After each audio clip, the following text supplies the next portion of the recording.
আসসালামু আলাইকুম রহমতুল্লাহ বারাকাতু। প্রিয় মুমিন মুত্তাকি ভাইরা, আজকের ভিডিও টপিক হচ্ছে জিন চালানোর নকশা, দ্বিতীয় নকশা। জিন চালানোর দ্বিতীয় নকশা,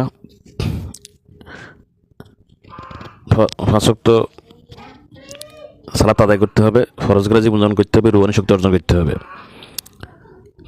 তারা যে কাজে করবে তাদের মুখের তাসির এমন হইতে হবে যে যেটা ফাট করে ফুঁদার সাথে সাথে কার্যকরী হবে, এমন ক্ষমতা অর্জন করতে হবে আল্লাহর কাছ থেকে ইবাদতের মাধ্যমে, যাকে বলে রুহানি শক্তি। এবং কাশফ খুলে নিতে হবে, কাশফের মাধ্যমে কাজ করবেন সবাই। কাশফ অনেক প্রকার আছে। একটা হচ্ছে আকলি কাশফ, আমরা আকল দ্বারা বুঝতে পারবেন একটা লোক আপনার সামনে আসছে, কেন আসছে এটা বুঝতে পারবেন, আল্লাহর পক্ষ থেকে সেটা আপনাকে ইলহামের মাধ্যমে জানাই দেওয়া হবে। আটা হচ্ছে নুরি কাশফ, কাশফে এজদানি, কাশফে বেজদানি, অনেক প্রকার আছে। তো কাশফ করে নেবেন। তারপর কী করবেন, যদি দেখেন বারবার চালান আসে, বারবার জেনে ক্ষতি করে, আশিক জিন আসে, বা যে কোনো যে চালান জিন হোক, আশিক জিন হোক, জাদু বানক কুফরি হোক, ক্ষতি করতেছে আপনার, আপনি দিশেহারা, আপনার বারবার চিকিৎসা নিচ্ছেন, আপনি ফকির হচ্ছেন, মানে চিকিৎসা নিতে নিতে ফকির হয়ে গেছেন, এখন টাকা নাই, আর পয়সা নেবেন কীভাবে? তখন আপনার জন্য এই আমলটি, আপনি এই নকশাটি জ্বালাবেন প্রতিদিন 2 বার, সকাল একবার, বিকেল একবার জ্বালাবেন। সমস্ত চালান জ্বলে যাবে, সমস্ত জাদুও জ্বলে যাবে, বানও জ্বলে যাবে, কুফুরি ফুতুল টুতুল যা সব জ্বলে যাবে, জিন জ্বলে যাবে, যত বড় ক্ষতি আসুক সব ক্ষতি চলে যাবে। একটা ফানি ফোড়া বানিয়ে নেবেন, জাদু কাটার দিয়ে ফানিটা খাবেন আর এই নকশাটা জ্বালাবেন। ইনশাল্লাহ আপনি 40 দিনের ভিতরে সুস্থ হয়ে যাবেন। কথা বুঝছেন?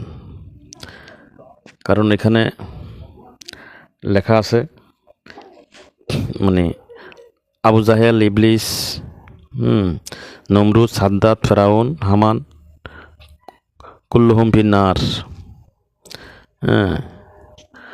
কুল্লুহুম ফিন্নার, এরপরে ইবলিস, নমরুদ, সাদ্দাত, ফেরাউন, হামান, খতম হোক, খতম করদম। তো কুল্লুহুম ফিন্নার অর্থাৎ সবাইকে আগুনে জ্বালাই দেওয়া হোক, এই কথাটা লেখা আছে। ভালোভাবে দেখেন।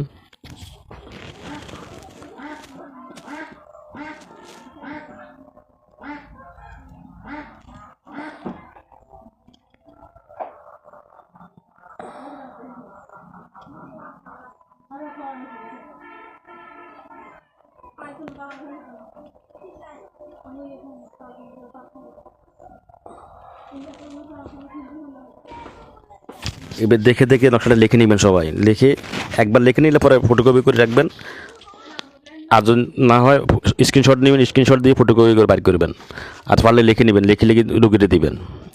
একটা লিখলে এরপর বাকিটার ফটোকপি করে রাখবেন, তাহলে সবাই দিতে পারবেন। শনিবারে লিখবেন, শনিবারে আসরের পরে লিখবেন। তো এই নকশাটা জ্বালাবেন, সবাই জিন জাদুর কষ্ট থেকে মুক্তি পাবেন, যন্ত্রণা থেকে মুক্তি পাবেন ইনশাআল্লাহ।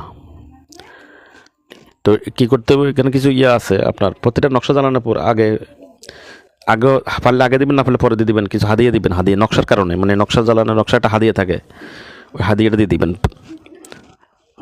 যদি এখান থেকে গরিব হন তাহলে 10 টাকা দিবেন, আর বড় লোক হলে যা দিয়ে উপরে যা দিতে পারেন, অন্তত 100 টাকা দিবেন, 101 টাকা।